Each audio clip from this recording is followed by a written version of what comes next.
La vidéo, vous savez, du jeune là qui a été diffusée partout, qui parle de Thomas et des mecs de la monnaie et qui est assez désinvolte, d'accord. Donc lui, il commande ça. Voilà, voilà. Comme vous avez pu le voir, c'est navrant, c'est désolant, c'est triste, c'est méprisant. Et c'est tout ce qu'on ne veut pas voir. C'est tout ce que la France ne veut plus voir. C'est tout ce que les Français ont beaucoup trop enduré. Et lorsque je parle des Français, je parle de tous les Français, de tous les horizons. Et c'est quelque chose... Ça, c'est un truc que les gens n'arrivent pas à comprendre. C'est qu'il y a beaucoup de Maghrébins et d'Africains.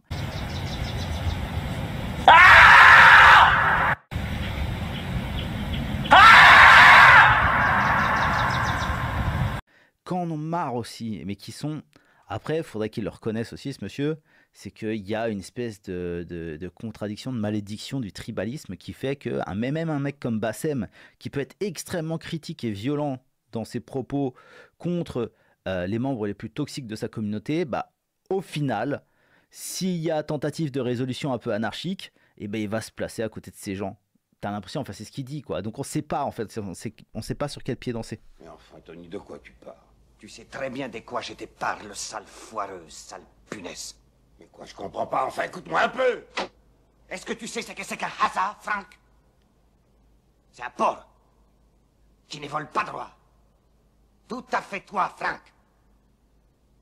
Mais Tony, merde, enfin, pourquoi je m'attaquerais à toi? C'est moi qui t'ai mis dans le coup, hein. D'accord, on a eu des différends, et alors, rien de bien grave. Je t'ai mis le pied à l'étrier. Chose que les Français n'acceptent plus.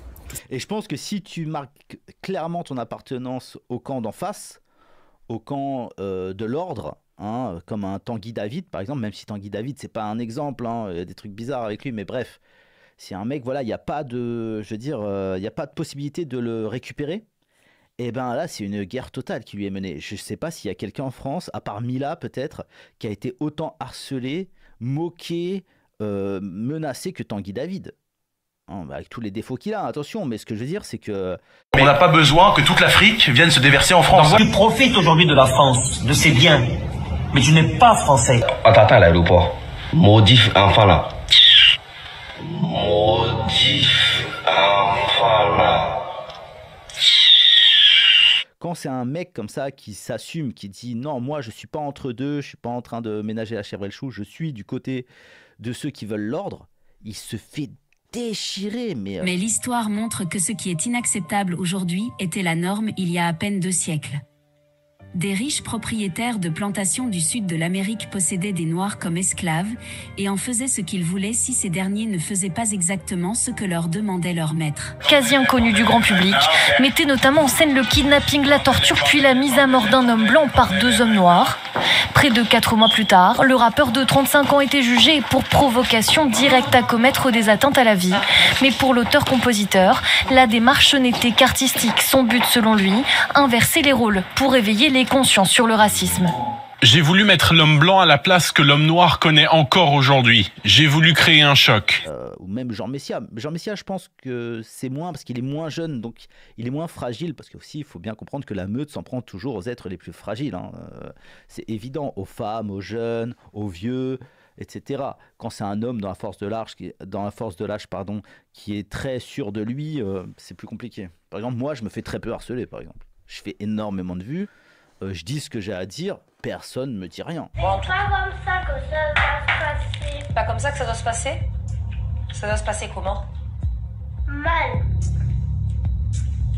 Mal? Ça veut dire quoi, ça doit se passer mal? Je vais t'étrangler. Je me fais jamais harceler. Jamais, on m'envoie de menaces, etc. Avant, ça m'arrivait. Surtout quand j'étais masqué, c'est-à-dire que ça montrait une faiblesse. 5 pour les vrais, si tu me connais. Et si je rappe rouler, dis-moi, est-ce que tu me reconnais? Mais en fait, plus tu t'assumes, plus tu as l'air sûr de toi et moins ils ont de prise. Parce que généralement, les gens qui viennent te menacer, etc., c'est des gros faibles. Hein. Faut bien comprendre ça. Simplement, pendant trop longtemps, on leur a expliqué que c'était normal, c'est parce que les jeunes venaient de milieux défavorisés, c'est parce que les jeunes avaient toujours des circonstances atteignantes, ce n'était jamais leur faute. Là, les Français en ont marre. Et pour moi, ce type de jeunes est symptomatique de tout ce que la société française ne peut plus accepter. Ça a duré trop longtemps. Beaucoup trop le disent, ça fait non pas 5 ans, non pas 10 ans, non pas 20 ans, mais 30, 40 ans que ça dure. Le passé de M. Le Pen ressurgit à un mauvais moment politique pour lui. Il pensait sans doute faire un bon coup médiatique avec l'heure de vérité, mais voilà que l'un de ses plus anciens compagnons lui ressort de bien mauvais souvenirs. Le frère d'armes et le frère politique de Jean-Marie Le Pen, et il l'accuse d'avoir torturé en Algérie et d'être paranoïaque, rien de moins. Le patron du Front National déclare « c'est un fêlé ». Et puis soudain, la rupture. De Marquet reprend et amplifie les accusations de la presse contre Le Pen. Le Pen tortionnaire, De Marquet l'affirme. Le Pen a fait partie lui-même des équipes qui torturaient personnellement. Personnellement, il a mis la main à la pâte. La riposte n'a pas tardé. Pour Jean-Marie Le Pen, le vieux camarade de Marquet n'est qu'un aliéné notoire, un fêlé. Tout ce qu'il a déclaré est faux. Donc ce soir à 20h35 sur Antenne 2, M. Le Pen aura sans doute l'occasion de s'expliquer sur les accusations portées contre lui par son ancien compagnon. «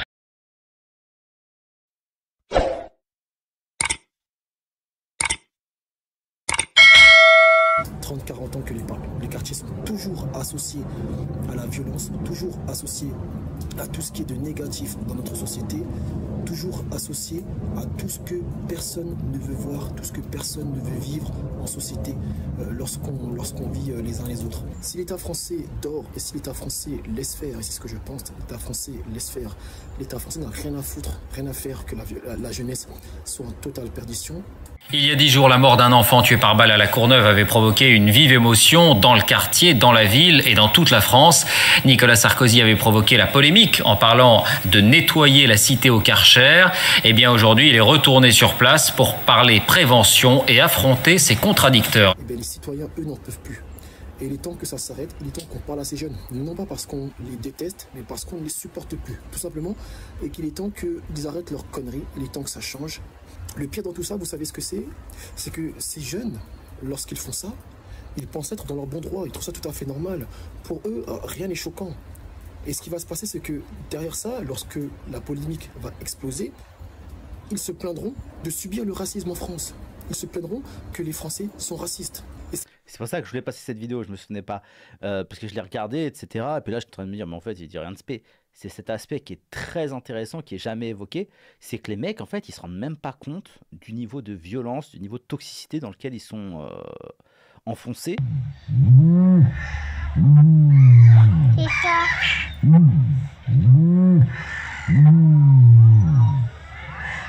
Attention, c'est tout ça mon ami. Moi, je suis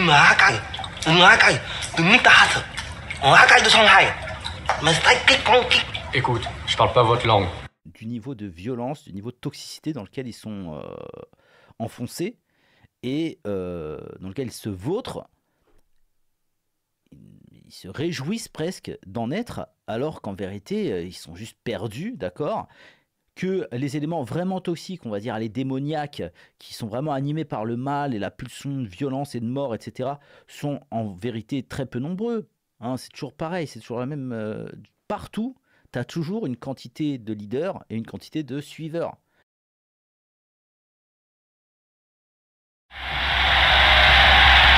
Quand Hitler triomphe à l'été 1940. Toi tu te vas mieux que moi, c'est très bien, moi j'ai des connaissances en chimie que t'as pas, ok? Frappe-moi, je t'empoisonne. Les suiveurs, ils pourraient très bien suivre des exemples bien meilleurs. Pourquoi il y a autant de délinquance? Pourquoi il y a autant d'émeutes? Pourquoi il y a autant de dégradation? Voilà, toutes ces choses-là. Bah, c'est parce qu'en fait, on laisse prospérer des exemples ultra néfastes pour la jeunesse. Et je veux dire, à tous les niveaux, hein, les copains. Hein, je veux dire, regardez ces gamines quotidiens. L'émission d'Yann Barthès, des sales gauchistes, bobos, etc. Regardez comme ils sont morts de rire. Là, en gros, il y a 2 rappeurs sur le plateau. Et les gamines, en gros, elles sont fans. Elles ont 9 ans, quoi. 9... Ok, frappe-moi, je t'empoisonne. 10 ans. Écoutez bien. Non, c'est Jul. Genre, elle dit, c'est les meilleurs rappeurs du monde entier, c'est Jul. Et ils sont tous morts de rire sur le plateau. Oh, c'est trop mignon, etc. Et eux, les rappeurs, ils sont là. Écoutez. Vous vous souvenez que genre ils s'étaient moqués de petits blancs qui faisaient une compétition d'échecs et de l'autre côté ils se réjouissaient de les voir chanter du rap et twerker, etc. Quand ils jouaient je sais qu'ils se moquaient d'eux et quand ils twerkent et qu'ils font n'importe quoi ils kiffent. Mais c'est des dégénérés ces gens, vraiment, hein, faut le dire, hein, quotidien, tout ça. Franchement, pour moi, ça frise la pédophilie. C'est pas de la pédophilie sexuelle, mais c'est un abus sur enfants organisé qui provoquent du plaisir. Ti piace essere qui? Accomodati, accomodati lì. Nell'udienza parlavamo del dialogo fra vecchi e giovani, questo è stato coraggioso questo, E rimane tranquillo, È stato coraggioso questo, E rimane tranquillo, D'accord? C'est un abus sur enfants, organisé, systématique, en bande organisée, avec réseau, etc., qui provoque du plaisir, de la joie à ces gens. C'est peut-être pas un plaisir sexuel, mais c'est un plaisir sadique de voir en fait des gamins se complaire et s'enfoncer dans la médiocrité et une forme de... En fait, on les place en position d'adultes, c'est-à-dire leur faire écouter la chanson. Vraiment toutes vos paroles, Ici à 10h, ça parle avec Meda, c'est l'heure des gérants. Il y a des armes de poing et des fusils d'assaut. C'est violent quand même. Allons enfants de la patrie, le jour de gloire est arrivé. Contre nous de la tyrannie, les tendances ont élevées. Les tendances ont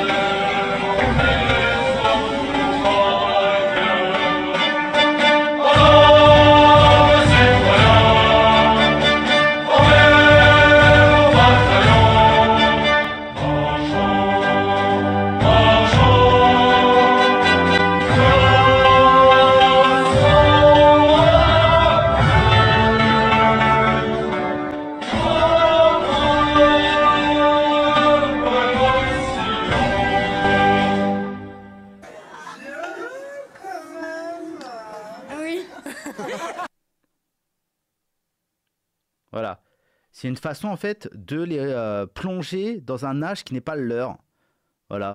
Qui suis-je? Est-ce que je me sens comme un garçon ou une fille? Car c'est un sujet qui n'est pas simple. Moi, par exemple, je suis née avec les organes génitaux typiques d'une fille. Ça doit être pour ça que j'ai pas encore de barbe qui me pousse sur les joues.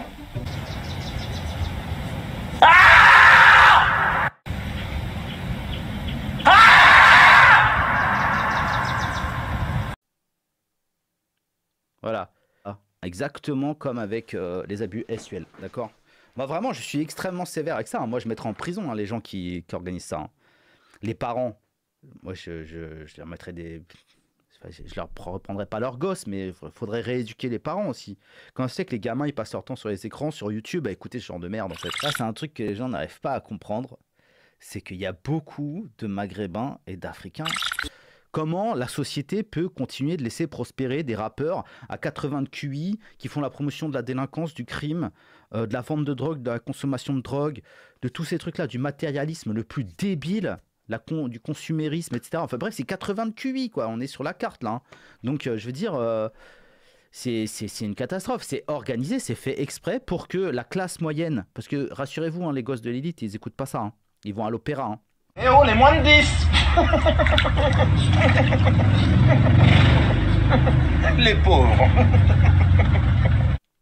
Mais les gamins de la classe moyenne qui sont enfoncés là-dedans et qui écoutent ça, bah forcément ça les rabaisse intellectuellement, d'accord? C'est évident. Donc en fait ça arrange les élites parce que ça fait moins de concurrence, tout simplement, au sein de la classe moyenne qui, normalement avec l'ascenseur social, c'est un autre moyen de laisser l'ascenseur social en panne, tout simplement. Excusez-moi, mais juste, j'ai été tellement choqué par cet extrait. Pour moi, vraiment, c'est un abus, en fait. Sexualité aux enfants de 5 ans? D'où vient l'intox? Sur les réseaux sociaux, une certaine Nadou G alerte sur la loi Evras qui vient de tomber en France. Selon elle, cette loi permettrait de parler de sexe à des maternelles dès 5 ans. Dès 9 ans, c'est la masturbation, l'orgasme, les influences positives et négatives de la pornographie. On va dire à des enfants, alors petit garçon, tu te sens pas peut-être un petit peu fille, hein? Ils veulent faire de nous gamins des trans.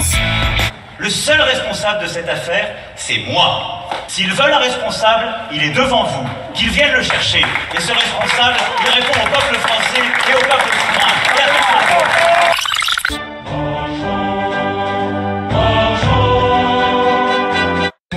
Toi tu te vas mieux que moi, c'est très bien, moi j'ai des connaissances en chimie que t'as pas, ok? Frappe-moi, je t'empoisonne.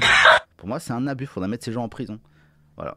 Genre, par exemple, l'ARCOM, selon moi, elle devrait punir Yann Barthès pour ça. C'est de se réjouir de voir ça, c'est... Franchement, pour moi, c'est de la pédophilie, je vous le dis. Voilà, je le...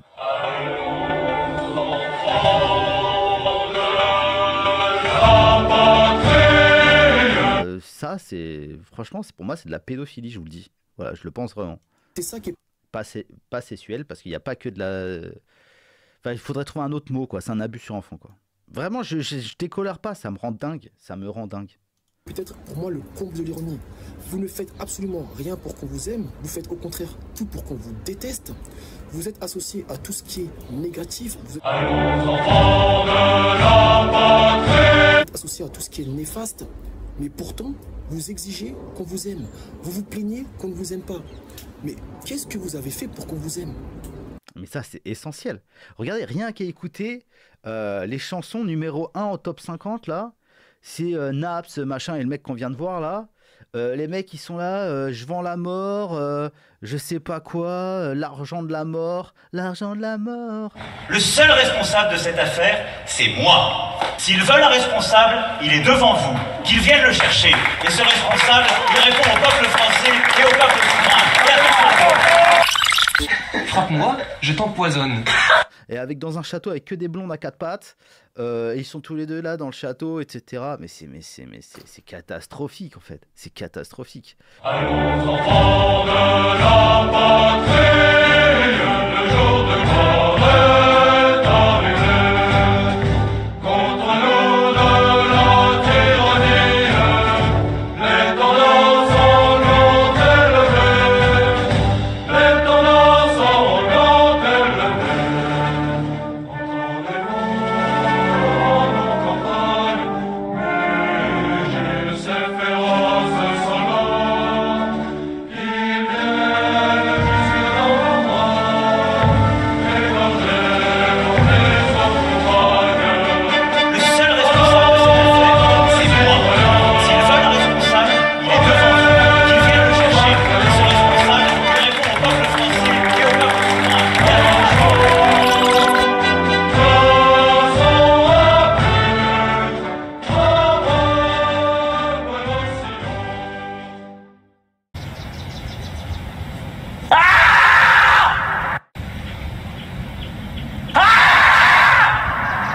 Je crois que notre génération doit savoir que